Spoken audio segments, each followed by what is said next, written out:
Mr. Martin, could you tell us a little bit about 60 Plus, how you got started and what it stands for? Okay, I appreciate that. Yeah, the 60 Plus Association is now in our 18th year. I actually formed this group to counter the AARP, the Association for Retired Persons. I've been in Washington 40-some years and helped start a couple of other organizations, and had a member of Congress come to me one day and say, "Jim, you know, the AARP is a pretty liberal group." And I said, "Well, that's nonsense. It seems the older we get, basically the more conservative we get in our older years." Well, as it turns out, you've got a lot of very liberal activists here in Washington, D.C. who run the AARP, but most seniors out in the 50 states don't really know that. So I started the 60 Plus Association as a counter to the liberal AARP. I also know that you worked as a journalist for a long time and a congressional advisor. How did your work in politics help you with 60 Plus's mission? Well, you know, I was asked just recently, I was down in my home state of Florida speaking over in Tampa, Florida, to a group of senior citizens, and I used to write for the Tampa Tribune. I'm a University of Florida School of Journalism graduate, and came to Washington in 1962 as a newspaper reporter. I like to say that I came here so long ago. Look, Jack Kennedy was in the White House then. Neil Armstrong had not yet walked on the moon. Strom Thurmond was a Democrat in those days. In fact, he was the junior senator from South Carolina. Everybody talks about Senator Thurmond, the senior senator. He was the junior senator in those days. That's how long I've been here. But you know, even back then, it was not well known, but it was becoming known to me that journalists then were as liberal, unfortunately, as they are now. And by that I mean I would walk through the halls of on the House side. I covered the House mainly, congressional hearings, and covered the House side of the Capitol, sometimes Senate side, but mainly House side. I wrote for a chain of newspapers in 4 southern states, a small news bureau. We serviced about 40 outlets, newspapers, and a couple of radio and television outlets. But I could literally walk through the press gallery, if you will, and some of the news guys would say, "There goes our conservative." Even then, unfortunately, most of the so-called mainstream media was liberal. I learned often, right up front and personal, that it was slanted, the news was slanted, and that used to bother me. In fact, I got out of journalism because I was discouraged by the fact I, in a way, wish maybe I should have stayed in and fought it, but I learned in journalism, my school of journalism, the who, what, where, why, when. That was factually report the news. You left the editorializing to the editorial pages. But unfortunately, that's not true now. People slant the news the way they want to. How has the news treated you, or the media in general, and the 60 Plus group as the conservative alternative to AARP? Well, actually, they've it doesn't bother me anymore the way they slant and slice me up as a right-wing conservative, radical right. I don't mind that. I usually respond by saying, "Hey, look, I don't mind being called part of the radical right as long as you label my opponents as part of the loony left," because quite frankly, there's no in between. You're either on the right or on the left. Those that are in the middle, you know, it's like the stripe in the middle of the highway. You can get run over there. Let me give you a good example of the journalism bias that I saw up early and personal when I started 60 Plus. About 15 or 16 years ago, former Governor Jeb Bush had lost his first race for governor in my home state of Florida. He was leading in the polls right up until about 2 days before the election, when Lawton Childs, who beat him in that race, his campaign put out a telephone message, and they sent a message to about 750,000 seniors in Florida, Pinellas County, Hillsborough County, that's St. Petersburg, Tampa, Orlando, Miami, West Palm Beach, huge gatherings, that's where a lot of your Republican seniors live. This message was a phone call saying, look, I want you to know that they did this in the name of a seniors group. It was a bogus group, of course, but it sounded like a seniors group, and it said, we want you to know before you go to the polls Tuesday that Jeb Bush, may be trying to take away your Medicare. Well, that was a phony issue. First of all, Jeb Bush, as a governor, has nothing to do with Medicare. You could get on the dome of the Capitol in Tallahassee, Florida, and shout to the rooftops. He has nothing to do with Medicare. But it scared a lot of seniors. You're not going to get a person to change their vote from Republican to Democrat or Democrat to Republican. But what it did, a little-known tactic, it's called suppressing the turnout. And it suppressed the turnout of a lot of seniors' votes. And Jeb Bush, who was favored to win that election, lost by the closest election in the history of Florida politics to Lawton Childs. Now later, of course, Jeb came back and won the governorship and left us an extremely popular governor. But the point I'm making is this. I went down to Tallahassee and held a press conference on behalf of seniors, and I pointed out that my favorite senior, who my sainted mom, who lived down in Okeechobee, Florida then, she worked well into her 80s, a working mom all of her life. And I said, on her behalf, I'm down here to protest this scare tactic of scaring seniors with this bogus issue that Jeb Bush would take away Medicare. So I threatened a lawsuit and things of that nature. But during the press conference, Tampa Tribune, St. Pete Times, and other outlets, I tried to connect with them by pointing out I'd been a correspondent some 30 or 40 years before that in Washington with their newspapers. These young journalists, one guy said, Mr. Martin, you're only 58 years old and you've started the 60 Plus Association. Don't you think that that's, isn't that deceptive? You're not even 60. And I laughed and I said, well, no. I said, as a matter of fact, my counterpart at the AARP, Horace Dietz, he's 57 years old. Now, by the way, AARP now caters to 50 and up. But at the time, the Association of Retired Persons, that's what it was. It was catering to retirees, meaning 65 and up. So I pointed out that Mr. Dietz was 57, I was 58, and I said, as a matter of fact, he's been head of that group now for over 10 years. So he started at the head of the Retired Persons Group, AARP, when he was 47. Okay, next question. The next day in one of the papers it said, Martin denied that it was deceptive, that he was only 50. And I told him, I said, look, I'm 58. We started the name. We call it the 60 Plus Association.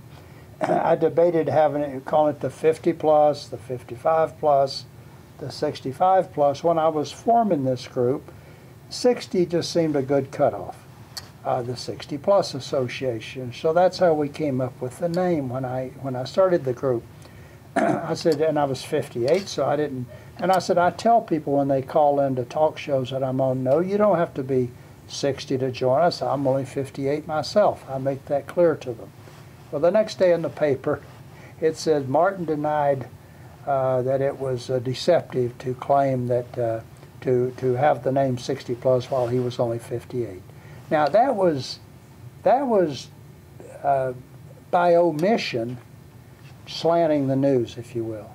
Not a word about Horace Dietz and the AARP and the fact that he wasn't 60 or even 65. That was the cutoff then for the AARP. So that's just a good example, I think, of how the media can be slanted by omission in this case instead of by commission.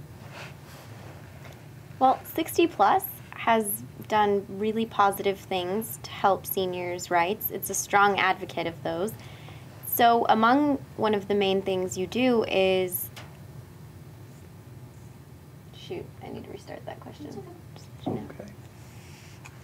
60 Plus has been a strong advocate of seniors' rights, and I know among those, one of the main things you're concerned with is the death tax. Could you tell us a little bit about how you've been trying to get that stopped? Well, I'm glad you asked that question. That's one of the most contentious issues before the Congress now, the estate tax, or so we started calling it the death tax.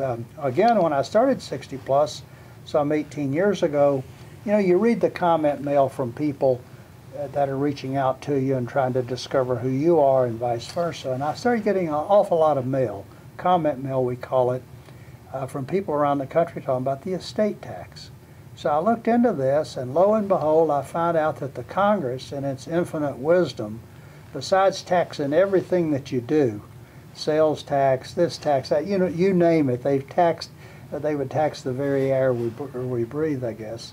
Anyway, they figured out another way, that once you pass away, before your estate goes on to your spouse, if you will, or your children, or your aunts or uncles or nieces or nephews, or whoever you want to leave it to, they figured out another way to get a slice.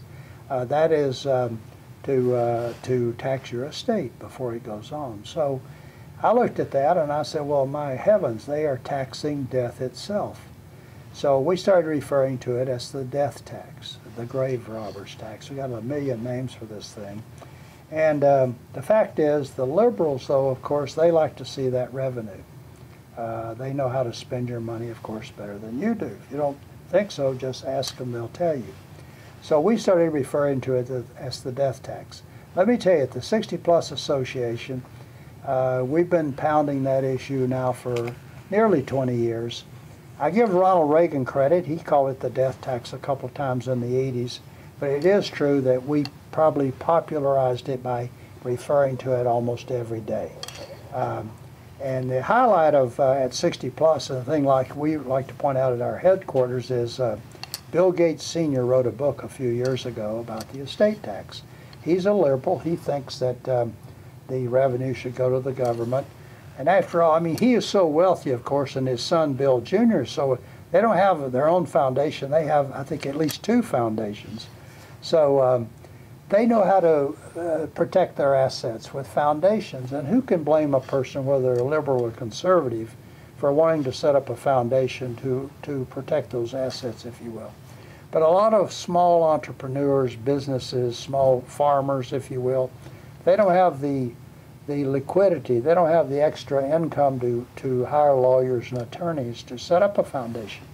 So Gates Sr. wrote in his book, he said he devoted a couple of pages to the 60 Plus Association and my efforts, and he said, this fellow, Mr. Martin, we knew we were losing to Martin's rhetoric when CNN, of all TV networks, started routinely referring to the estate tax as the death tax. Well, that made our day at the 60 Plus Association. Look, another thing, Warren Buffett a couple of years ago testified before the Senate Finance Committee. Again, here's another well-intentioned liberal who thinks he knows better how to spend your money than you do. And Mr. Buffett, of course, he was a star at that hearing, and Senator Baucus called on him, and they had an old farmer from Nevada there talking about the estate tax to lend a little balance to the hearing, of course. I noticed that 3 of the panelists were in favor of keeping it, the one wasn't. Anyhow, to go to his testimony, I went over there in the audience, and Mr. Buffett said, before I give you my prepared testimony, I'd like to make just a general comment about this fellow who came up with the name death tax. He said that was pretty disingenuous. After all, he said, I looked at the numbers the other day, and last year when some couple of million people who had passed away, only a handful, only a few thousand actually paid the so-called estate tax, or death tax as he likes to call it. So clearly it's not everybody pays the death tax. Well, of course, nobody ever claimed that anyway. So anyway, the hearing goes on. There are a couple of funny little incidents during that hearing, but at the conclusion of the hearing, I went up to Mr. Buffett, all the TV cameras around, and I said, Mr. Buffett, I'm the guy that called it the death tax, and I said, but in your honor, if you don't mind, I'd just as soon we renamed it a voluntary tax. If you want to voluntarily go ahead and pay it, you and Mr. Gates, we can give you the address of the IRS and go ahead and send your check in, and don't be telling other people what to do.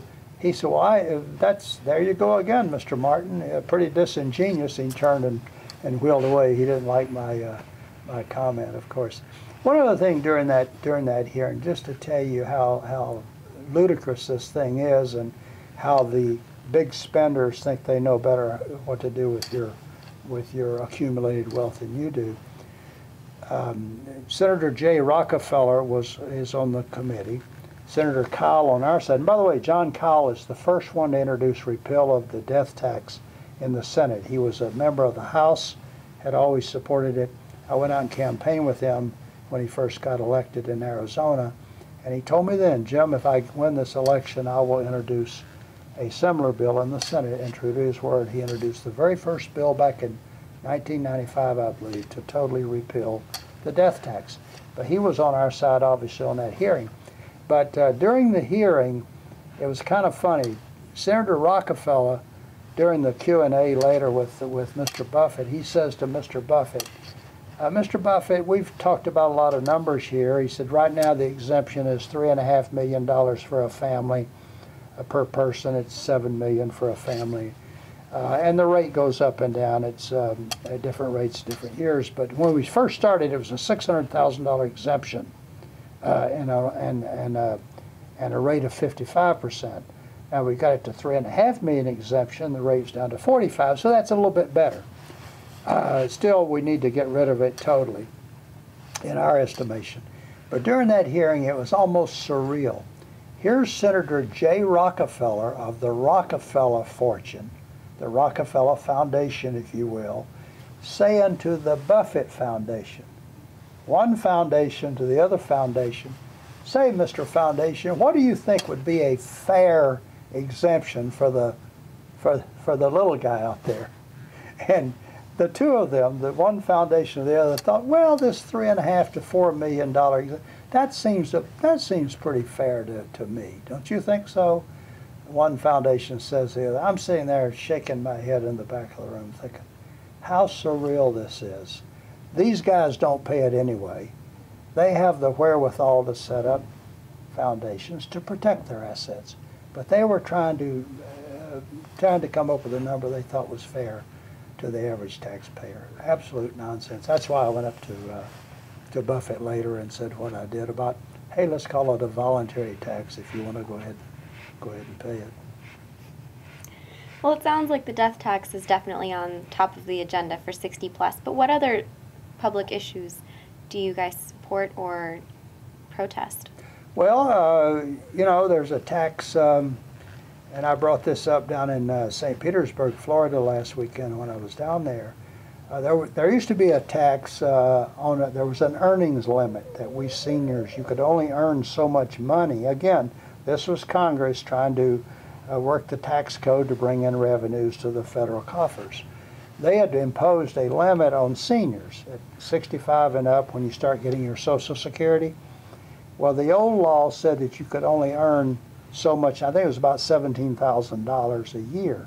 Then you lost one of $3. 33% tax, really. You'd lose $1 of every $3 of your Social Security check if you earned over $17,000.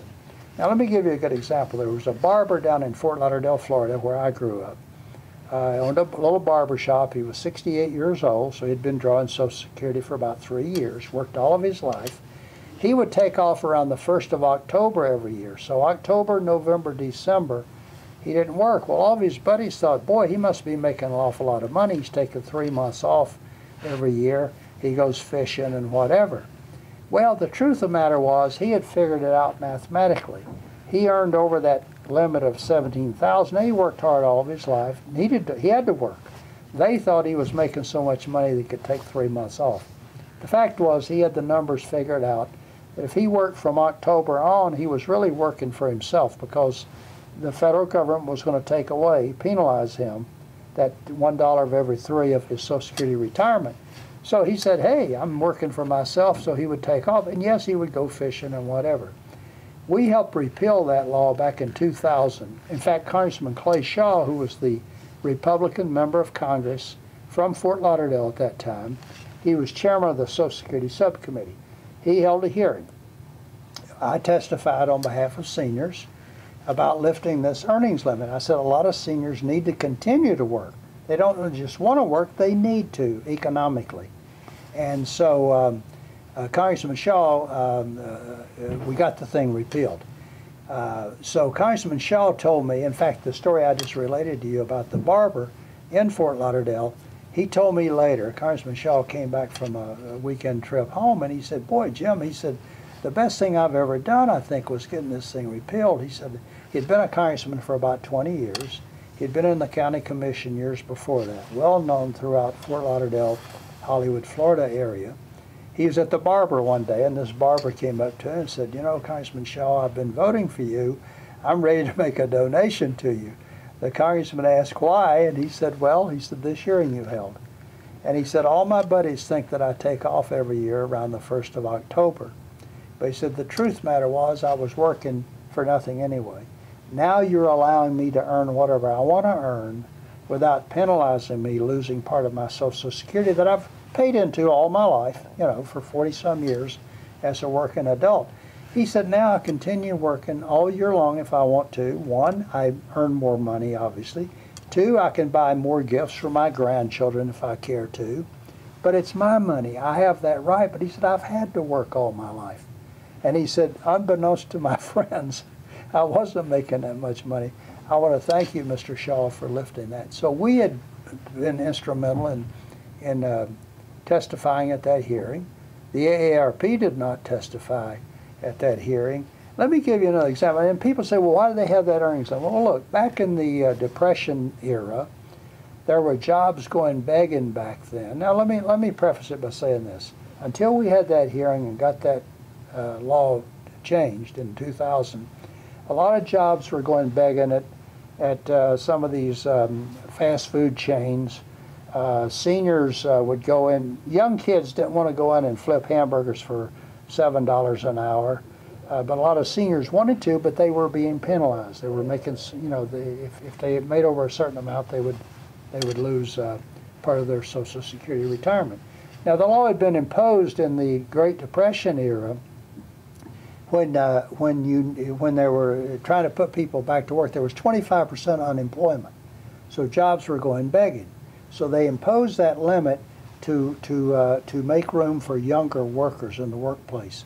But you see, by 2000, with unemployment then under 4.5%, it's over 10% now, but over 4.5%, jobs were going begging, but seniors didn't want to go and work because they weren't going to make any money anyway because of this earnings limit, you see. So we pointed that out, and let me tell you something, that bill passed with 414 to nothing, I believe. I mean, who's going to vote against it, you see? In fact, President Clinton signed it into law the very next day. He said this is long overdue. Well, obviously with it passing unanimously like that. That was a great boon to seniors. There's still one that affects seniors between 62 and 64. A waitress I know at one of the clubs, African-American lady who's worked hard all of her life, she's losing $1 of every two. It's a 50% tax. We're trying to get that one repealed too. Why should you be penalized like that when you have to go work? It's not a matter of wanting just to continue working. It's a matter of economic necessity for a lot of soon-to-be retirees. Can you tell us about 60 Plus's congressional rating system? Yes, well, I started this scorecard when I first started 60 Plus, and like I said earlier, I've been in this town 40-some years, and someone said to me, a good conservative friend of mine, Jim, there's got to be 100 scorecards already. I said, well, if there is, there's going to be 101 now, because there wasn't one out there for seniors coming from a pro-business, if you will, less government, less taxes, limited government, a right of center, a conservative viewpoint. Like I said, the AARP had its rating. The National Council of Senior Citizens is a far left group that puts out a rating that rates, incidentally, only giving awards at that time to Democrats only. No Republicans were getting their award. So I decided to come up with a rating system. As a matter of fact, I took their system. The National Council of Senior Citizens at the time rated Senator Jesse Helms with a 0, and they gave Senator Ted Kennedy 100%. So I looked at the scorecard and I took the same questions, and because of a difference in philosophy, lo and behold, on my scorecard, Jesse Helms got 100 and Ted Kennedy scored a 0. So I wanted to come at it from a different angle. And give you another point. St. Petersburg, Florida, where I was just at recently, is represented by Bill Young, a Republican congressman.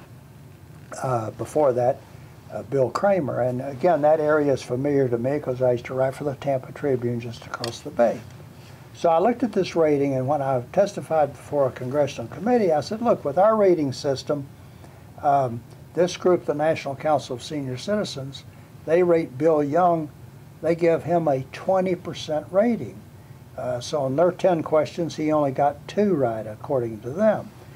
So I thought to myself, when I was testifying, I said, look, this Congressman Bill Young from St. Petersburg, after all, St. Pete, Florida, Pinellas County, is well known as a haven for retirees. That's where a lot of people retire to St. Pete, Florida, Pinellas County. So I thought, gee whiz, this guy Bill Young can't last very long. After all, he only scored a 20 on this senior citizen scorecard. So I looked it up, and then, lo and behold, Bill Young has been reelected 10 or 12 times down there. So he must be doing something right. Well, the fact is, according to their scorecard, he was anti-senior. According to my scorecard, he scored 80, by the way. Since he scored 20 on theirs, he scored 80 on mine. So we thought he was pro-senior.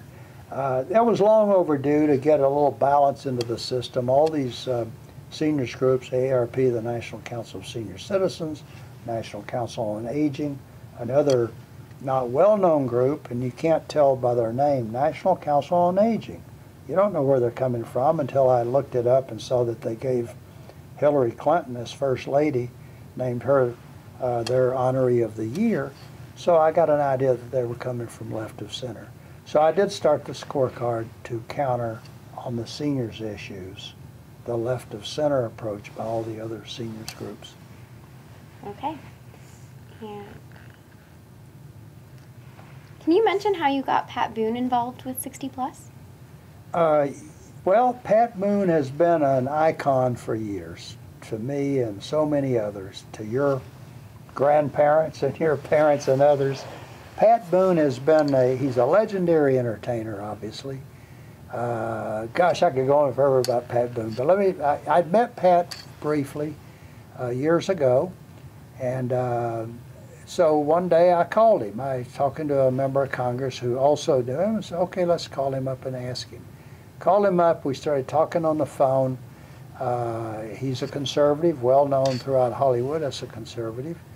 And so the more we chatted, I asked Pat, I said, Pat, we would be honored if you would be our spokesman at the 60 Plus Association. His reply was typical Pat Boone. He said, well, Jim, now that I admit that I am indeed 60 plus, he said, I'd be honored to be your spokesman. Pat turned 75 last year. He'll be 76 June 1st of 2010. This was almost 10 years ago, so he was 66 or 67 at the time. So he said, now that I admit that I am 60 plus, I'd be honored to be your spokesman. Let me point out another thing about Pat Boone as our spokesman. He's the original American Idol, if you will.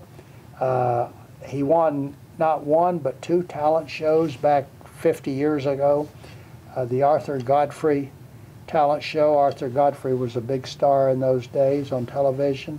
The Ted Mack Amateur Hour, that name won't mean anything to you. It will to your grandparents and perhaps your parents, but certainly your grandparents. The Ted Mack Amateur Hour, the Arthur Godfrey Show. Pat Boone won both of those about 2 weeks apart. Now here's the deal. Pat Boone was 20 years old at the time, in college. He and Shirley Boone, his wife, they've been married now 55 years. They have 4 daughters.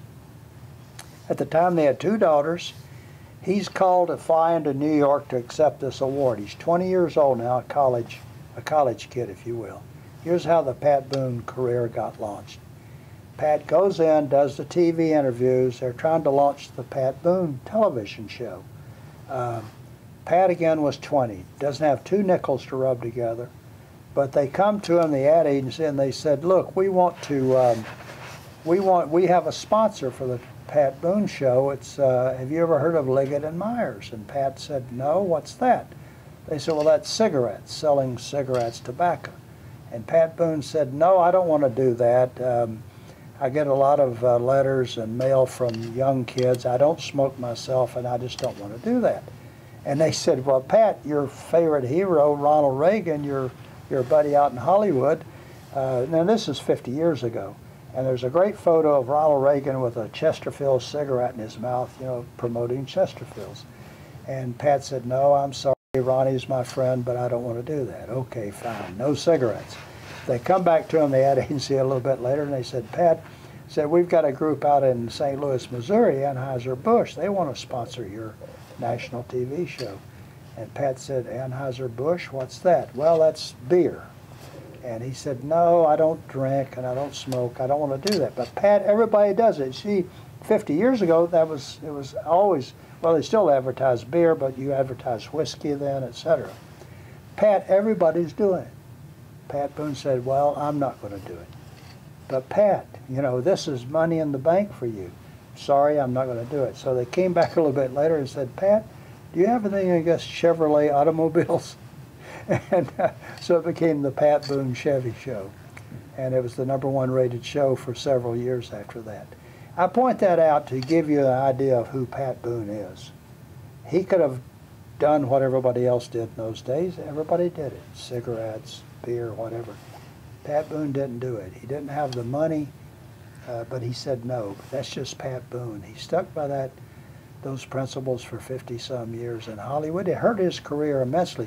By the way, Pat Boone, too, you know, in Hollywood, your measure of success is to get a star on the so-called Hollywood Walk of Fame. We've all heard about the Hollywood Walk of Fame. You ever star in concrete, etc. Movie stars. Pat Boone doesn't have a star on the Hollywood Walk of Fame. Pat Boone has 3 stars on the Hollywood Walk of Fame. One for music, one for movies. Somebody said movies? Yes, Pat Boone was a huge movie star in those days. And music, and one for television.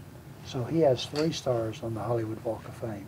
We're honored at the 60 Plus Association that he's our spokesman.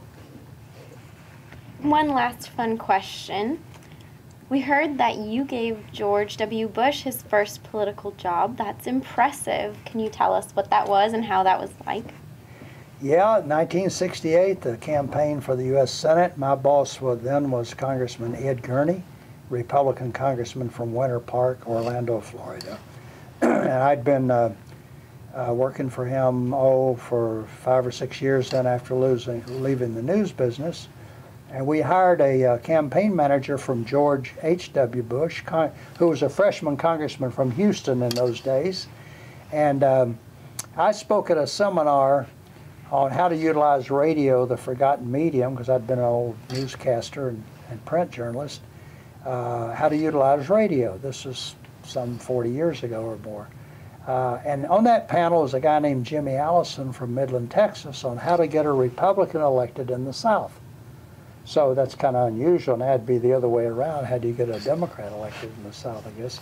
I took Jimmy for coffee later on Capitol Hill, and I said to him, Jim, we're going to run for the Senate down in Florida, my boss, and it's one thing to run a congressional campaign, 3 or 4 counties, but Florida being a huge state like your state of Texas, we know that Congressman Bush ran for Senate, although he lost it.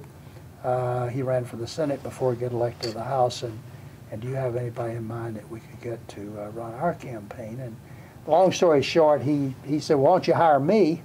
Well, you're the Congressman's chief of staff. No, he knows that I'm here to put together a good staff for him, but my love is to go out and run campaigns. So my boss, Congressman Gurney, talked to Congressman Bush, and he called me up. He said, yeah, let's get Jimmy over here. We interviewed him, sent him to Florida. He set up a campaign apparatus. And one day we're talking about how do we get the media on and off the plane and be sort of the body man, the care and feeding of the congressman, the congressional candidate, you know. And we were trying to hire somebody, and one day Jimmy called me from Orlando, and he said, I got a guy in mind. Who's that? He said, well, George Bush Jr. Yes, we called him Jr. in those days, although technically he's not Jr. He's George Walker Bush. And he's 22 years old. He's getting out of Yale in a couple of weeks. And the rest is history. I did ask him, I said, gee, what kind of money would we have to pay him? And because money is always tight in any campaign. And Jimmy said, gee, let's give him a place to hang his hat, you know, a place to live and expenses, and that would probably do it. My first reaction was, gosh, get him on board right away. I went in, of course, and told the boss, the congressman, and his reaction was the same. Well, what do you and Jimmy think? And I said, well, look, he said we could pay him expenses. It was a delight to have him on the campaign. You know, as far as giving him his first political job, his father had been a U.S. Senator from Connecticut. His dad was a congressman. He grew up in politics. He'd cut his teeth on politics with his grandfather and his father. But it's true that we gave him a job right out of Yale, and great experience. We've been friends now for 40-some years. I said my final personal goodbyes in the White House to him in the Oval Office December 20, yeah, it was about a month before he left office. I went down and saw him there for the final time.